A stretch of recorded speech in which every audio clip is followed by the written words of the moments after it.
Well, there's a number of things. Housing, for example, affordable housing waiting lists are thousands of people long, both here in Edmonton and also in Calgary. And there's no plan really to address that shortfall. There's not much money provided to support buildings to solve that problem. They've also cut funding for rent supplements, and that hurts people as well. We want to improve better funding for settlement services, including more availability of English as an additional language, and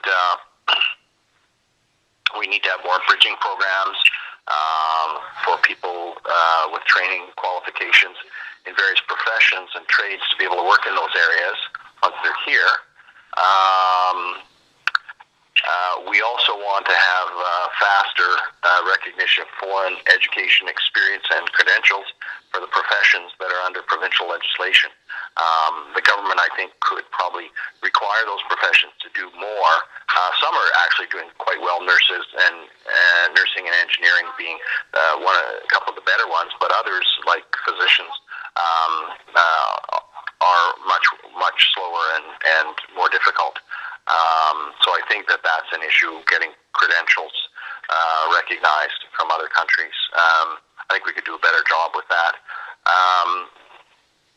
So those are some of the things I think that are important. I think another thing that affects, for example, live-in caregivers, is that there's a poor enforcement of the labor laws, so there's opportunity for those people to be exploited, and I think they need better protection in that regard. And we'd also like to protect the rights of temporary foreign workers, but we'd like to go beyond that. We think if someone is able to come and help us by working in this country, we should provide them access to landed immigrant status. They should be allowed to settle here and eventually get their citizenship and bring their families over. And, the temporary foreign worker program has a number of problems as far as we're concerned, and we would prefer to see people who do come here to work be accorded the rights of landed immigrants. Well, I think Canada has benefited spectacularly from its policy of welcoming people from all around the world. Its policy of multiculturalism has been a resounding success, in my opinion, and has strengthened the country in so many different ways. Not just the traditional things like cultural aspects, arts and literature and cuisine and so on, but also in terms of connections internationally with an emerging global economy. So having strong communities in Canada with connections to their home countries strengthens our economic potential, our ability to organize trade internationally. So I think that's one of the main advantages, and I just think that this overall makes us all better people to have exposure to cultures and people from other places that have different ways of looking at things. I think it broadens our outlook as a people, and I think that's one of the reasons why Canada is considered one of the best places in the world to live.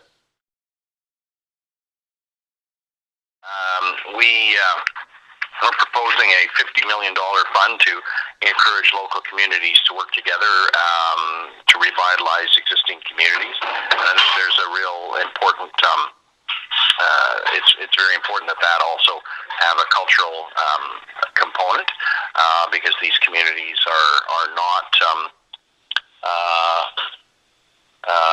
homogenous anymore. They're made up of people from all around the world, and those are the kind of communities and neighborhoods that people find interesting, and I think that's what we're looking for. We have other things just to make life a little bit more affordable. Affordable childcare is an important thing that we have. Making electricity prices more stable, improving public transportation, having more neighborhood police so that the communities are safer, and protecting our schools in mature neighborhoods, and making sure that education is well funded so that it's completely accessible to everyone, are all things that we're proposing to do. Well, I think it's because the NDP has been very consistent defender of the economic interests of middle and lower income families. We're supportive of small business. We are can always be dependent to stand up for public education and accessible education. And we've always been prepared to stand up, even sometimes in unpopular cases, for human rights and dignity of people. And we've been consistent supporters of the whole approach of building the country based on multiculturalism. So I think the NDP is a perfect fit for those in the Filipino community that share our values, and I'm sure that that's the majority. We also, I will add one other thing, is we have a record that cannot be beat in terms of protecting the labor rights of people, protecting their rights to employment without fear of discrimination or any sorts of harassment. We've stood up for those basic rights of workers in our society, and I think that's something also that has benefited many in the Filipino community.